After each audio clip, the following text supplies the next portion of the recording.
Study and premonition में आपका स्वागत है। हरे कृष्णा। दोस्तों, आज फिर एक सच्ची घटना आपके सामने प्रस्तुत कर रही हूँ। पात्रों के नाम बदल दिए गए हैं। पति पत्नी संगीता और गौरी शंकर नजफगढ़ दिल्ली से बड़ी माली हालत में मेरे कार्यालय में पहुंचे। संगीता तो बैठते ही रोने लगी। मैं भी 10 मिनट खामोश रही और फिर उसने जब रोना बंद नहीं किया तो फिर मैंने उसके पति को पूछा कि बताओ क्या बात है। बोला, मैडम जी हम तो बर्बाद हो गए हैं। मैंने कहा बोलो तो सही क्या हुआ। तो बोला, हाथ से ऑपरेट करने वाली पावर प्रेस की 2 मशीनें लगाई थी मैंने, और मैं और मेरी पत्नी दिन रात काम करते थे। मुझे जॉब वर्क मिला था। 1 साल बाद मेरा काम देखकर मुझे डायरेक्ट ऑर्डर भी आने लगे, तो 1 मशीन और ले ली मैंने। काम बहुत छोटा था लेकिन बरकत बड़ी थी। मेरी एक 5 वर्ष और 3 वर्ष की बेटी है। मेरी पत्नी को गहनों का बड़ा शौक था, तो उसने कान के झुमके, अंगूठी और धीरे धीरे कुछ गहने जोड़ लिए। मेरी पत्नी हमारी तरक्की को हमारी बेटी प्रिया के जन्म से जोड़ती थी। उसका कहना था प्रिया के जन्म के बाद ही हमारा काम शुरू हुआ और अब हम लोग कामयाब हैं। काम के साथ साथ हम लोग हर साल गांव जाते थे। संगीता मेरे माता पिता और अपने माता पिता दोनों परिवारों का ख्याल रखती थी।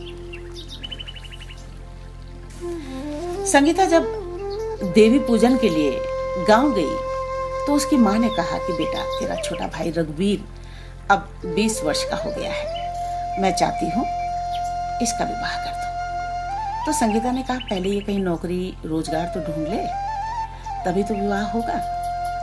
तो रघुवीर बोला कि दीदी मुझे भी अपने साथ रख लो तो काम और भी ज्यादा होगा। तो संगीता ने गौरी शंकर से पूछा और उसने भी हामी भर दी। और फिर रघुवीर अपनी दीदी और जीजा के साथ दिल्ली आ गया। 6 माह तक सब कुछ बहुत अच्छा चला और फिर संगीता और गौरी शंकर की मदद से ही रघुवीर का विवाह भी संपन्न हुआ। रघुवीर की पत्नी विनीता गौरी शंकर की बुआ की बेटी थी। काफी नजदीक का रिश्ता था। तो विवाह के बाद वो तुरंत दिल्ली आने की जिद करने लगी। दिल्ली में संगीता के पास सिर्फ 2 कमरे थे। एक कमरे में पावर प्रेस की मशीनें थी, दूसरे में रसोई और सोने की व्यवस्था थी। जब तक रघुवीर अविवाहित था वो मशीनों वाले रूम में ही एडजस्ट कर लेता था, जहां जगह बहुत ही कम बची थी। संगीता ने अपनी मां को बताया कि अभी विनीता को यहां लाना असंभव होगा क्योंकि जगह नहीं है और दूसरी जगह लेने पर खर्चे बढ़ जाएंगे। तो 1-2 साल बाद विनीता को हम लोग दिल्ली लाएंगे। लेकिन दीदी की ये बात रघुवीर को ठीक नहीं लगी, लेकिन उसने बाहर से बड़े प्यार से ही दीदी की बात को सही बताया और फिर प्यार से लगन से काम करने लगा। 4-6 महीने और गुजर गए और फिर एक दिन रात को डिनर के वक्त रघुवीर अपने दीदी जीजा से बोला कि दीदी, आखिर मैं कब तक आप लोगों पर बोझ रहूंगा। अब तो आप लोगों ने मेरा विवाह करके मुझे और भी बड़ी जिम्मेदारी दे दी है। सोच रहा था यहीं आपकी छत्र छाया में कहीं कोई दुकान कर लूं तो ठीक रहता है। तो संगीता बोली, भाई बिजनेस के लिए भी तो रुपया चाहिए ना। अब तो जानता ही है कि गांव में माँ बाबूजी की माली हालत है और छोटा भाई भी पढ़ाई कर रहा है। तो रघुवीर बोला, दीदी ये सब तेरे हाथ में है। अगर तू चाहेगी ना तो सब कुछ ठीक होगा। तो फिर गौरी शंकर ने उसे पूछा कि भाई तुमने भी तो कुछ सोचा होगा, तुम अपनी बात बताओ। तो वो बोला कि मुझे 2 लाख रुपए की जरूरत पड़ेगी दुकान में माल भरने की और दुकान का एडवांस देने के लिए। बाकी मैं दुकान से कमाकर धीरे धीरे कर्जा निपटा दूंगा। तो गौरी शंकर ने पूछा कि माँ में कितना कर्जा वापस कर सकते हो। वो बोला 10,000। वो बोला देखो मेरा तो कोई खर्चा नहीं होगा, दिन भर दुकान में मेहनत करनी है, रात को वहीं सो जाना है, तो जो भी कमाई होगी उससे सबसे पहले तो मैं इस कर्जे को उतारूंगा और पूरा कर्जा उतारने के बाद ही मैं विनीता को दिल्ली लाऊंगा। तो गौरीशंकर ने रात को संगीता से बात की तो उन्होंने चेक किया कि उनके बैंक में 93,000 रुपीज थे, 93,000 रुपए थे।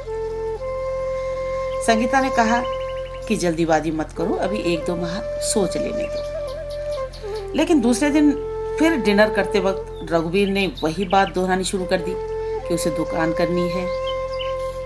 तो संगीता ने उसे भोलेपन से कह दिया कि भाई मेरे अकाउंट में तो सिर्फ 93,000 रुपीज हैं, तो 2 लाख कहाँ से ला के दूं तुझे? तो वो कहने लगा कि दीदी तेरी पाई पाई चुकता कर दूंगा ना। और संगीता की बेटी प्रिया को गोद में लेकर उसके सिर पर हाथ रखकर कसम खाने लगा और फिर बोला कि दीदी तू अपने गहनों को गिरवी रखकर भी तुझे रुपया मिल सकता है। तो संगीता बड़ी सोच में पड़ गई। फिर रघुवीर बोला चलो एक बार आप सोच लो, अगर मेरा काम चल गया तो बहुत अच्छा हो जाएगा। उसके बाद गौरीशंकर बोला कि चलो भाई तुम्हारा सगा भाई है, कोई बाहर का तो नहीं है, इसको इंतजाम करके दे देते। और फिर दूसरे दिन पूरे 2 लाख रघुवीर को संगीता ने अपने हाथों से ये दुआ करते हुए दिए कि भगवान तुझे खूब बरकत दे, देवी माँ तेरी हमेशा रक्षा करे। और फिर रघुवीर रुपए लेकर बाहर चला गया। रात को 11 बजे घर आया, खाना खाया और फिर सुबह 7 बजे घर से बाहर चला गया। उससे जब भी बात करते तो वो यही कहता कि दुकान ढूंढ रहा हूँ, दुकान के लिए एडवांस देने जा रहा हूँ, सस्ते माल के लिए सदर बाजार सारे दिन घूमना पड़ता है। इस तरह उसने पूरे 1 माह बाद घर में आना बंद कर दिया। जब संगीता ने फोन किया तो उसने कहा कि दीदी दुकान सेट हो गई है, फुर्सत मिलते ही घर आऊंगा। तो संगीता ने उससे कहा कि भाई मैं दुकान में पूजा करवाना चाहती हूँ। तो रघुवीर बोला कि पूजा बाद में करवा देंगे, अभी तो मुझे सबसे पहले तेरा कर्जा उतरवाना है। अच्छा 2 माह बाद गौरीशंकर को थोड़ा शक होने लगा। गौरीशंकर की एक सबसे अच्छी बिजनेस पार्टी जिससे उसे हर माह बड़ी अच्छी कमाई आती थी, उसने अचानक उससे माल बनवाना बंद कर दिया और कह दिया कि वो अब ऑटोमेटिक मशीन में ही माल बनवाएगा। तो गौरीशंकर ने जब अपने और रघुवीर के कॉमन फ्रेंड से थोड़ा जानकारी लेने की कोशिश की तो उसे पता चला कि 2 गली छोड़कर रघुवीर ने भी 3 पावर प्रेस की मशीनें लगा दी थी और गौरीशंकर की एक बिजनेस पार्टी जो हर माह उससे माल बनवाती थी वो भी उससे छीन ली थी। तो तुरंत संगीता और गौरीशंकर दोनों रघुवीर के पास पहुंचे। संगीता ने बोला कि तू मुझसे झूठ क्यों बोला भाई, 3रा महीना शुरू हो चुका है, तूने कहा था 1 माह बाद से दीदी 10,000 रुपए तुझे देना शुरू कर दूंगा। तो रघुवीर इधर उधर की बातें करने लगा कि दुकान में उतनी कमाई नहीं थी, इसीलिए तो ये बिजनेस किया मैंने, क्योंकि मुझे तो भाई कर्जा उतारना है। और फिर उसने अपनी जेब से 5,000 रुपए निकाल कर संगीता को दिया और कहा कि 5,000 मैं कल परसों तेरे घर पर आकर ही दे दूंगा। और फिर वो कल परसों कभी नहीं आया। 1 वर्ष हो गया। संगीता रोज उसे फोन करती रही लेकिन वो अब फोन भी नहीं उठाता था। और फिर संगीता की माँ ने उसे फोन से सूचना दी कि रघुवीर गांव आया था और विनीता को दिल्ली लेकर चला गया है। इस विश्वासघात के बाद संगीता बीमार रहने लगी। कई मौलवी, फकीर, झाड़ फूंक, डॉक्टर्स, मनोचिकित्सक सबको दिखाया लेकिन वो सिर्फ उदास बैठी रहती थी, कोई काम नहीं करती थी। गौरीशंकर पर अब बच्चों का और बिजनेस का ये दोनों की जिम्मेदारी उस पर पड़ गई। वो खुद भी बहुत कमजोर हो गया। काम भी करीब उसका 50% रह गया। इधर रघुवीर ने अच्छी खासी बॉडी बना ली, काम भी अच्छा चलने लगा और धीरे धीरे इलाके में वो दबंग के नाम से जाना जाने लगा। नई बाइक पर लोहे की रॉड लेकर सरेआम घूमने वाला रघुवीर अब रघु दादा के नाम से फेमस होने लगा। उसकी दहशत से अब गौरी शंकर भी कांपता था। रुपए तो छोड़ो, अब तो जान के भी लाले पड़ गए। लेकिन इसी भयानक जंग में गौरी शंकर का एक बुजुर्ग पड़ोसी 68 वर्षीय दयाराम इस पूरी कहानी को शुरुआत से जानता था। उसके देखते देखते ही एक हंसता खेलता परिवार उजड़ गया था। दयाराम को इस बात का बड़ा अफसोस था। एक दिन इलाके की एक चाय की दुकान पर दयाराम दुखी होकर अपने एक साथी को गौरी शंकर और संगीता के साथ हुए धोखे की कहानी सुनाने लगे और बोले कि भाई आज भी दुनिया में कंस घरों के अंदर मुखौटे लगाए बैठे हैं। दुकानदार ने जब उनकी ये बात सुनी तो उन्होंने हमारे नजफगढ़ ऑफिस का कार्ड उन्हें दे दिया और कहा कि भाई इन्हें फोन कर लेना, शायद आपकी कोई समस्या दूर हो जाए। तो दयाराम ने तुरंत घर आकर गौरी शंकर को हमारा नंबर दिया और कहा कि भाई फोन करो। तो गौरी शंकर डरने लगा और बोला कि अगर रघुवीर को पता चल गया तो वो मेरे परिवार को भी मार डालेगा।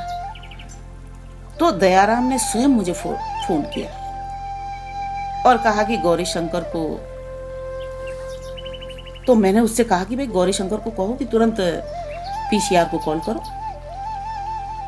तो उसके बाद तो गौरी शंकर और भी डर गया और मना करने लगा। बोला कि भाई हम लोग तो गांव वापस चले जाएंगे, हमें किसी से कोई मतलब नहीं है, हमें कोई लड़ाई झगड़ा नहीं करना है, हमें कोई कंप्लेन नहीं करनी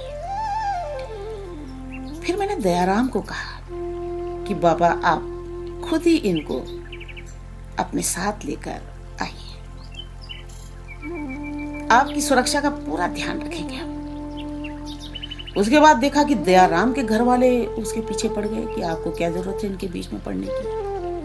अच्छा, दयाराम सेना से रिटायर्ड सिपाही है, उन्होंने किसी की नहीं सुनी और दयाराम दूसरे ही दिन सुबह गौरी शंकर और संगीता को लेकर ऑटो में लेकर हमारे ऑफिस पहुंच गए।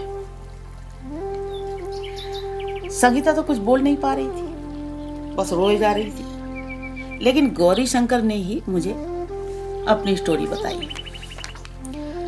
अच्छा, सारी डिटेल और पीड़ित के बयान का वीडियो बनाकर हमने उसके बाद रघुवीर को फोन किया और कहा कि आप सीधे हमारे कार्यालय में पहुंचिए, आपकी बहन और जीजा हमारे पास बैठे हैं। मैंने स्पष्ट कहा कि हम ज्यादा बात नहीं करेंगे, अगर आप यहाँ नहीं आए तो सीधे पुलिस को सूचित करेंगे और पुलिस तुम्हारा क्या हाल करेगी ये तुम अभी नहीं समझोगे। तुमने अपनी बहन को धोखा देकर अवसाद में डाला, जो आज सिर्फ अकेले बैठकर रोती रहती है, जो घर के काम के साथ साथ मशीन भी चलाती थी, वो अब कुछ नहीं करती।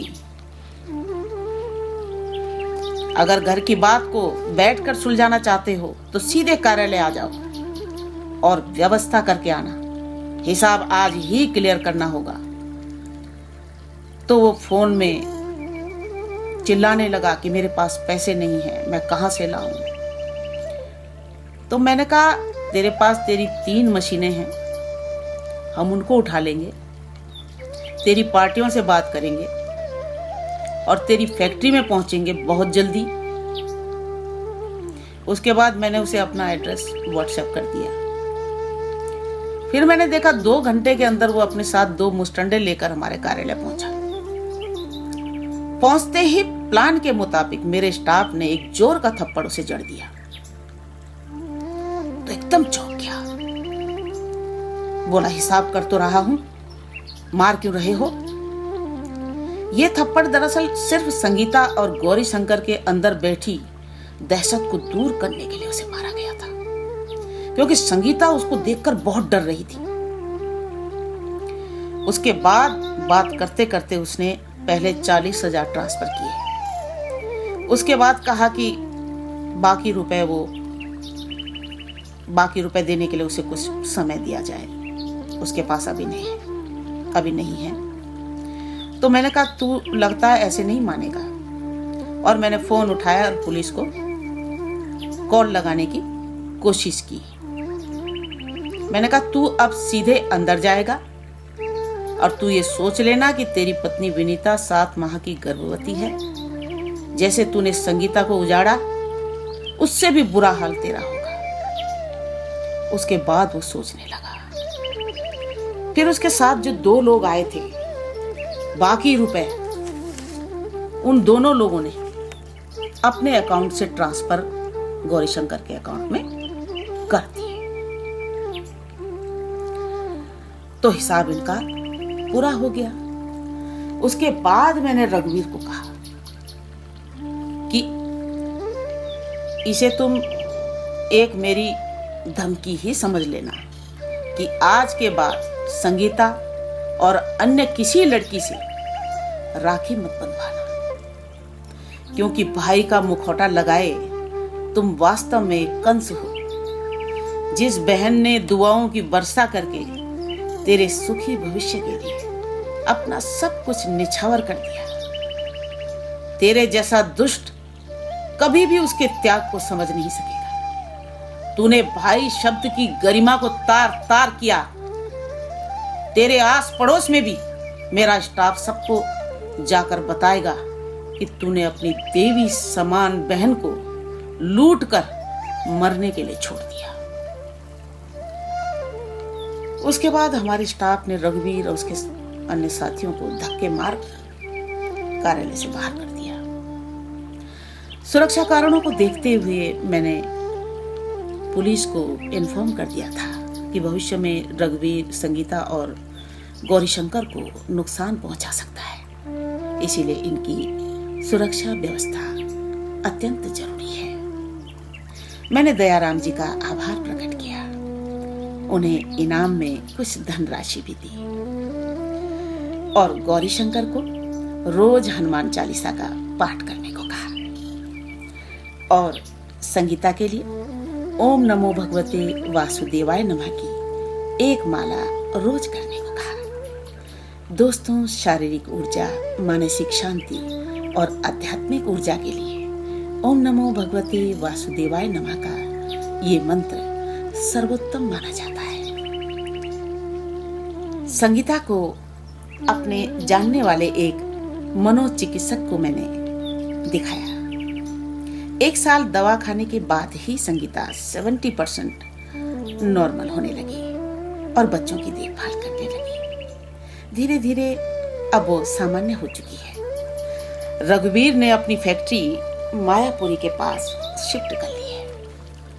दोस्तों, ऐसे कई परिवार हैं जो लोक लाज के कारण अपने दुख बयान नहीं कर पाते और अपने ही लोगों द्वारा बुरी तरह ठगे जाते हैं और अपमानित होते हैं। भगवान को आज तक किसी ने नहीं देखा, लेकिन इस केस में प्रभु ने दयाराम को माध्यम बनाकर अपनी कृपा दृष्टि देकर एक उजड़े हुए परिवार को दोबारा हरा भरा कर दिया। दुर्बल को न सताइए, जाकी मोटी हाय, बिना जीव की सांस से लोह भस्म हो जाए। Thank you.